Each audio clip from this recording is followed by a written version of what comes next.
여러분의 신령한 은혜와 또 여러분의 하시는 모든 사업이 하나님의 축복이 충만하시길 소망합니다. 어떻게 요즘에 불볕더위 가운데서 어떻게 지내시는가? 밤에 잠은 잘 주무시는가?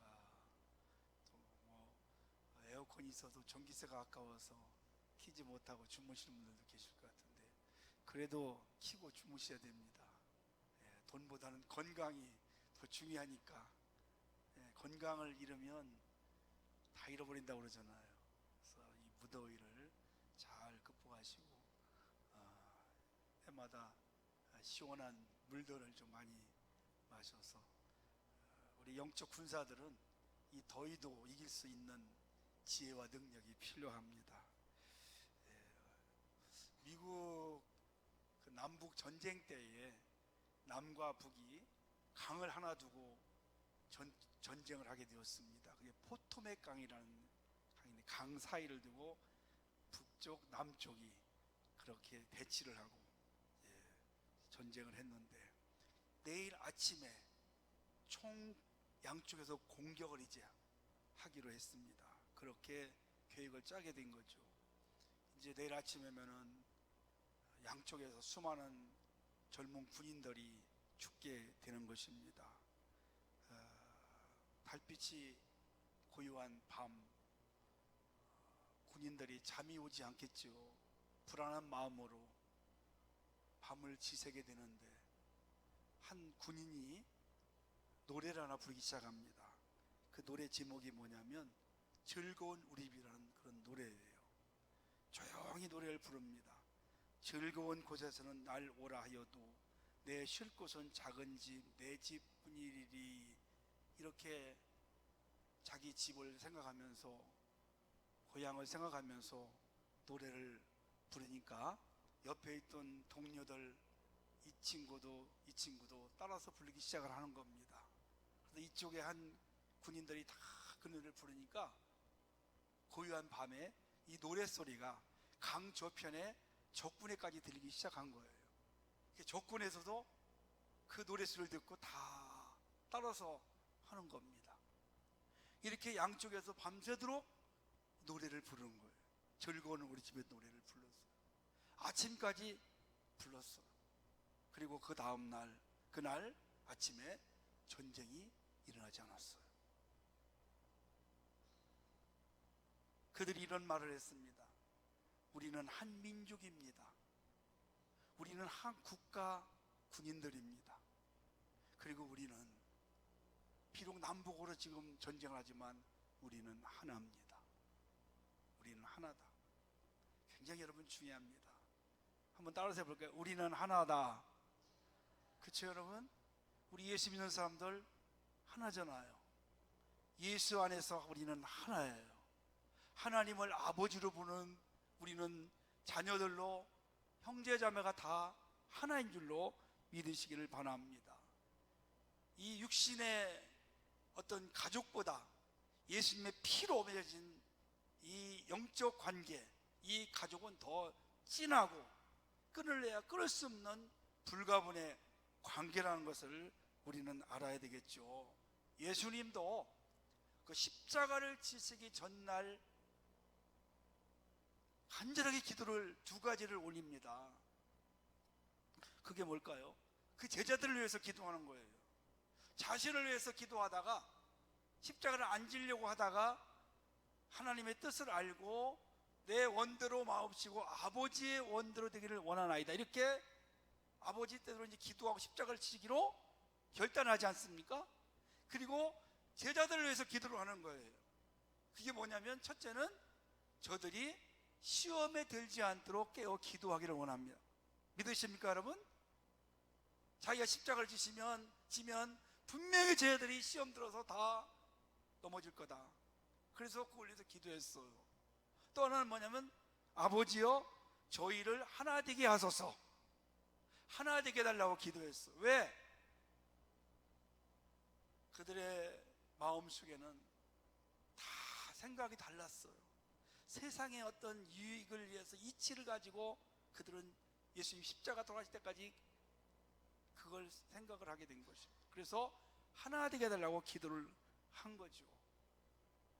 구약에도 보면 시편 133편 1편에 보니까 형제가 연합하여 동거함이 어찌 그리 선하고 아름다운고 그랬어요.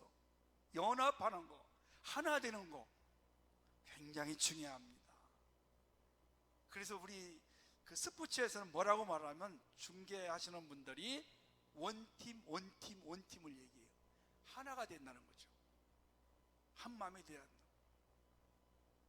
정당에도 선거를 해서 하나가 돼야 되고, 스포츠도 하나가 돼야 되고, 나라도 하나가 돼야 되고, 교회는 말할 것도 없습니다. 교회는 하나가 되셔야 돼요. 오늘 말씀에도 보니까 성령이 하나 되게 하신 것을 힘써 지키라 그랬어. 예수 안에서 우리는 늘 한 마음, 한 비전을 향해서 같이 달려가는 것이 얼마나 중요한지 모릅니다. 하나님이 세상 만물을 창조하실 때에도 하나로 창조하셨어요. 하나로. 그 당시에 언어가 하나였습니다. 근데 인간들이 교만해짐으로 인해서 바벨탑 사건을 하나님이 일으켰었잖아요. 다 흩어졌어요. 그래서 흩어짐으로 인해서 언어가 달라지고 또 인종이 달라지고, 지금 그래서 세계에 수많은 인종과 또 수많은 언어가 생기게 된 것입니다. 자, 그러면 오늘 성경을 기록한 에베소 교회는 어떤 상황이었을까요? 에베소 교회에도 하나가 되지 못했었어요. 두 부류가 있었습니다. 하나는 교회 안에 유대인 출신들이 있었습니다. 또 하나는 이방인들이 있어요. 이방인들이 예수 믿고 교회 안에 들어온 거예요. 그런데 이 안에 담이 딱 막혀 있는 겁니다. 그래서 에베소 2장 19절 말씀을 시작해 보니까 이렇게 말씀하십니다. 우리의 화평이 되시는 주님께서 유대인들과 이방인들과 모든 사람들 사이에 놓여 있는 막힌 담을 헐으셨다 그랬어요. 막힌 담을 헐으셨어요. 유대인과 이방인들이 막히는 담을 헐어버려요. 또 2장 19절 말씀 보니까 우리는 동일한 시민이요 하나님의 권속이라 이렇게 말했습니다. 여러분, 예수님이 십자가에서 못 박히신 이유 중에 하나가 이 갈라진 거, 흩어진 거, 담 쌓인 것을 헐어버리는 거 아니겠어요? 그 바벨탑 사건으로 하나님과 인간이 갈라졌잖아요. 그것을 하나님께서 주님이 화목제물 되셔가지고 하나님의 진노를 풀으셔서 하나님과 인간이 화목하고 하나가 되게 만들어요. 십자가가 그런 사건 아닙니까? 위와 아래와 하나님과 인간과 인간이 갈라진 것을 하나로 만드는 거죠.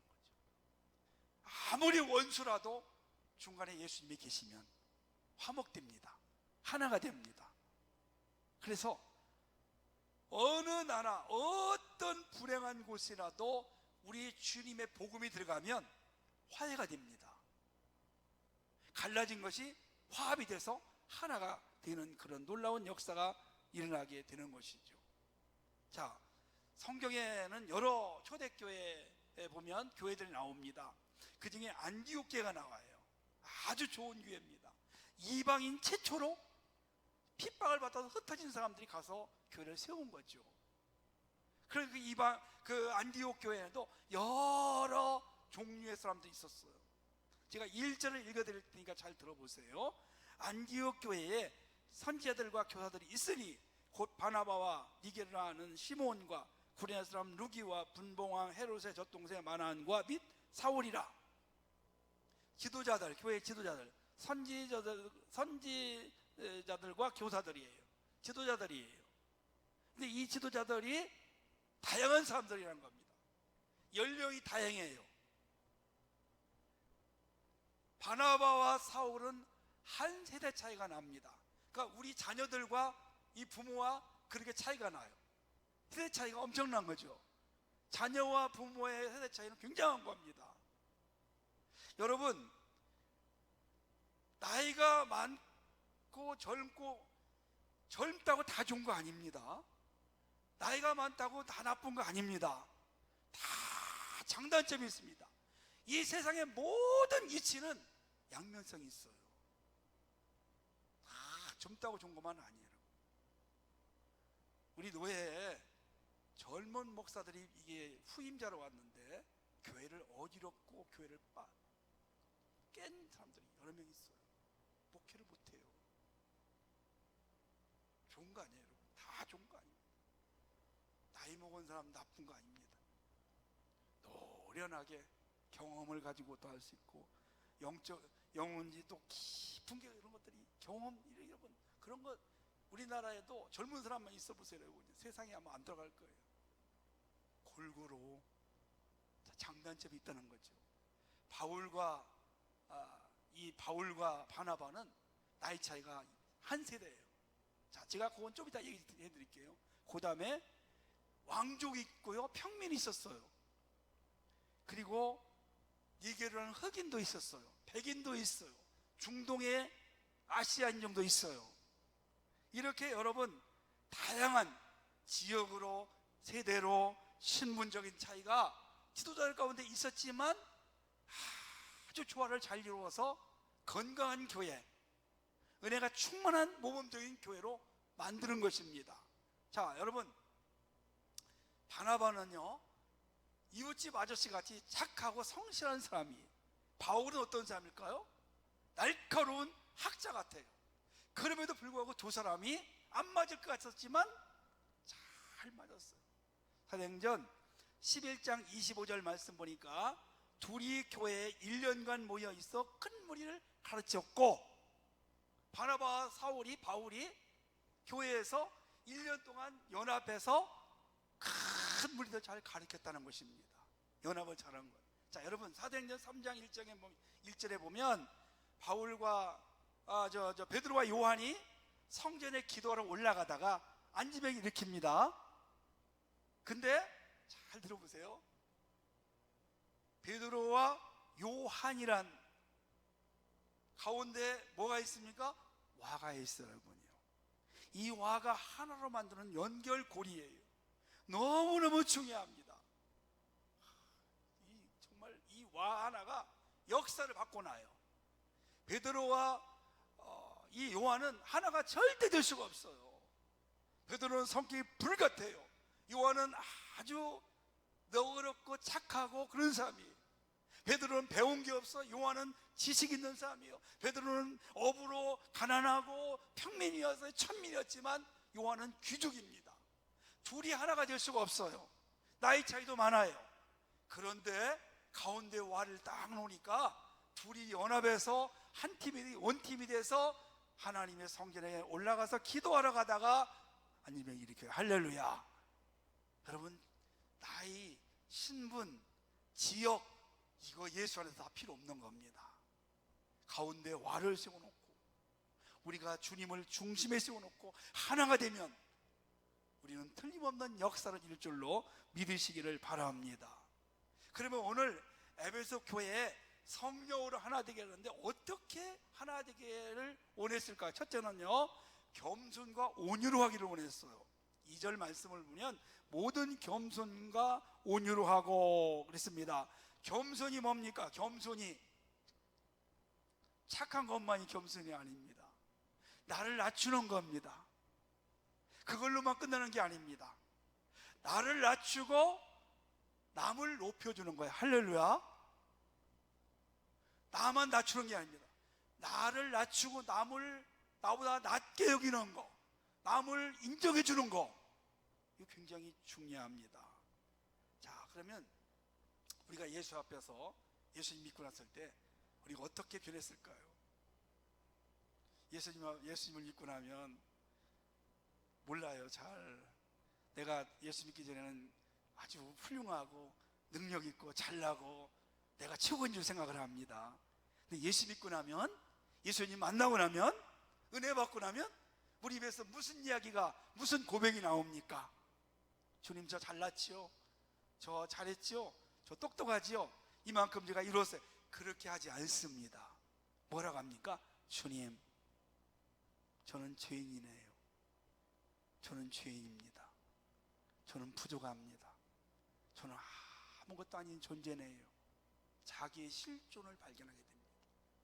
주님 앞에 내 모습을 비춰보니까 나는 너무너무 초라하고 나는 너무나 연약하고 부족한 거예요. 여러분, 이게 은혜 받은 사람의 고백인 줄 믿습니다. 그리고 주님만이 최고시네요. 이게 여러분 겸손의 사람입니다. 자기가 죄인이고 자기의 연약함을 고백하는 사람, 바로 이 사람이 겸손한 사람입니다. 남을 인정해 주는 겁니다. 남을 나보다 낮게 여기는 거죠. 그래서 빌립보 교회에 사도 바울이 이런 편지를 보냈어요. 아무 일에든지 다툼이나 허용을 하지 말고 오직 겸손한 마음으로 각각 자기보다 남을 낮게 여기고, 아멘? 겸손한 마음으로 자기보다 남을 낮게 여겨주라는 겁니다. 이게 겸손한 사람의 모습입니다. 교만한 사람은 어떤 사람일까요? 내가 최고라는 거예요. 저 사람을 우습게 보는 겁니다. 하찮게 보는 겁니다. 그러나 겸손한 사람은 나를 낮추고 저 사람을 높여주고 인정해주는, 이것이 바로 겸손한 삶의 모습. 그리고 주님 앞에 손을 들고 무릎을 꿇고 주님만이 내 주인이십니다. 나는 아무것도 아닌 존재입니다. 이렇게 고백하며 살아가는 사람이 겸손한 사람이다. 그런데 오늘 겸손 뒤에는 항상 온유가 따라와요. 바늘 가는 곳에 실이 따라가듯이, 실에 껴있듯이 겸손과 온유는 뗄래야 뗄 수 없는 그런 관계입니다. 이 온유가 뭘까요? 헬라 말로는 프라우스란 말이에요. 프라우스. 자, 제가 이 온유의 뜻을 말씀을 드리겠습니다. 어떤 사람이 진돗개 한 마리를 한 중간쯤 되는 걸 사왔어요. 진돗개를 기르려고 좋아서. 이 진돗개가 무서운 거예요. 껐듯하면 주인을 물려고 이빨을 확, 무서운 거예요. 사람들을 볼 때마다 달려들려고 합니다. 사나워요. 그런데 어느 조련사가 와가지고 이 진돗개를 훈련을 시켜요. 여러분, 방송에 어떤 남자분이 그 강아지 개 훈련시키는 거 보셨나요? 이야, 저는 그걸 보고 놀랐어요. 저렇게 사나운 개도 훈련시키니까 순한 양 같구나. 그 조련사가 이 진돗개를 훈련을 딱 며칠 시키니까 완전히 이게 순한 양이 된 거예요. 주인 앞에 항상 무릎을 꿇어요. 주인보다 앞서가지 않아요. 다른 사람들이 와도 전에는 막 짖고 물려고 하다가 가만 주인의 말 한마디 떨어지니까는 움직이지 않아요. 이렇게 순하게 된 것을 온유라고 하는 것입니다. 누가 땅을 받습니까? 누가 땅을 차지합니까? 마태복음 5장에 보니까 예수님 팔복을 말씀할 때 복된 이야기를 하실 때 누가 땅을 차지해요? 온유한 자. 아멘? 온유한 자가 땅을 갖습니다. 차지합니다. 자, 성경에 보면 온유한 사람이, 대표적인 사람이 나와요. 누굴까요, 여러분? 모세예요. 모세가 얼마나 온유하냐? 민수기 12장 3절 말씀 보니까 모세의 온유함이 지면의 모든 사람보다 더하더라 그랬어요. 모세는 온유한 사람이었어요. 어떻게 그렇게 온유한 사람이 되었을까? 연단을 통해서 온유한 사람이 됐습니다. 호렙산에서 40년 동안 왕자였던 모세가 초라한 모습으로 장인의 양을 치면서 겸손해지고 온유해지게, 그렇게 온유하게 만들어서 하나님께서 모세를 지도자로 다시 불러주시고 능력을 주셔서 큰 역사를 이룬 것을 볼 수가 있습니다. 예수님이 얼마나 겸손하실까요? 이렇게 고백하셨습니다. 나는 마음이 온유하고 겸손하다. 한번 따라서 해볼까요? 나는 마음이 온유하고 겸손하다. 예수님이 그렇게 온유하고 겸손한 삶을 사셨기 때문에 우리도 예수님을 따라 예수님의 가신 길을 걸어가는 것입니다. 중국의 학자 가운데 노자가 있어요. 이 노자가 어느 날 스승님을 모시고 이제 마지막으로 연설을 듣습니다. 근데 이 스승이 죽을 날이 가까웠어요. 마지막 연설을 드니까 이도 없고 말도 잘 못해요. 그러면서 한 가지 질문했어요. 스승님은 어떻게 그렇게 사람들이 다 존경하고 따릅니까? 이렇게 물어봤어요. 그랬더니 이 스승이 노자의 손을 갖다가 자기 입에다가 넣는 거예요. 그래서 그래, 이빨이 있느냐? 없습니다. 혀에다가 혀는 있느냐? 예, 있습니다. 그래, 이빨처럼 그렇게 딱딱한 단단하게 그렇게 살지 말고 혀처럼 부드럽게 살아라. 그 이야기를 하고 마지막 숨을 거뒀다는 거죠. 혀처럼 부드럽게. 믿음이 좋은 사람들은 예배 잘 드리고 헌신 잘하고 기도 많이 하고 그렇습니다. 그러나 공통점이 하나 있습니다. 믿음이 좋은 사람들은 혀처럼 누구에게나 다 부드럽다는 거예요. 부드러움. 여러분, 강하면 부러집니다. 부드러움은 절대 부러지지 않아요. 우리 모두 주님 앞에 나 자신을 낮추고 주님을 높여드리고 남을 낮게 여기고 나보다 낮게 여기고 그리고 늘 부드러운 마음으로 온유함을 가지셔서 우리가 하나 되는데 더 큰 일들을 감당하는 여러분 되시기를 주의 이름으로 축원합니다. 두 번째는요, 오래 참는 거죠. 2절 말씀을 오래 참음이라고 했어요. 성령의 9가지 열매 중에도 오래 참음이 있잖아요. 오래 참는 거. 오래 참음의 대명사 있습니다. 누굴까요, 여러분요? 욥이잖아요. 오래 참음의 대명사가 바로 모델 본보기가 욥이 많은 고난이 찾아왔어요. 그럼에도 끝까지 믿음 지키고 참음으로 인해서 마지막 갑절의 복을 누리고 하나님의 은혜를 체험하는 놀라운 그런 사람이 된 것을 볼 수가 있습니다. 그러니까 여러분, 참는 게 뭡니까? 하고 싶은 이야기가 참 많지만 그걸 다 하지 않는, 적절할 때 하는. 그래서 이런 말이 있죠. 한 방 톡 쏴주고 싶을 때가 있다는 거예요. 화가 나고 막 그럴 때에서 억울한 일 당할 때, 오해받을 때 한바탕 하고 싶은 날. 가정에서도 마찬가지고 부부간에도 마찬가지입니다. 그때 한 방 쏘면 끝나는 거예요, 여러분. 그때 하지 마셔야 돼요. 한번 참아줘야 돼요. 한 번 참아줌으로 화합이 이루어집니다. 한 방 톡 쏘면 그걸로 깨지는 거예요. 그렇게 여러분 중요해요. 하고 싶은 이야기가 얼마나 많겠어요. 하나님의 일을 하다가 헌신하고 섬기다가 오해받을 일, 손가락질 당하니 이런 일들 참 많아요, 여러분. 예배만 드리면 그런 일 절대 없습니다. 그러나 헌신하다 보면 오해받을 때가 있어요. 그럴 때마다 여러분 억울하죠? 그래도 참고 또 참는 거예요. 누가 그렇게 했을까요? 예수님이. 3년 동안 영적인 그런 공적인 일을 하시면서 얼마나 여러분 핍박을 많이 받고 오해를 많이 받았어요. 그럼에도 불구하고 예수님은 한마디 대꾸하지 않으세요. 그냥 참고 넘기는 거예요. 우리가 잘 아는 십자가에서 못 박히실 때 나는 죄가 없습니다, 나는 억울합니다, 그렇게 하지 않아요. 끝까지 입을 닫고 도살장에 끌려가는 양 같은 그러한 모습으로 참고 또 참고 참으셨다는 거죠. 인내하는 자가 승리합니다. 그리고 신앙은 어쩌면 인내라고 볼 수 있어요. 오래 참는 거예요. 얼마나 많은 시련이 오고 얼마나 많은 또 오해가 오고 얼마나 많은 어려움들이 옵니까? 그것들을 다 참는 거예요. 그런데요, 우리 주님이 이렇게 위로해 주셔요. 다 주 앞에 설 때 갚아주신다. 그 당한 억울함, 그 수고, 그 눈물 닦아주시고 면류관 씌워주신다고, 갚아주신다고 약속하십니다.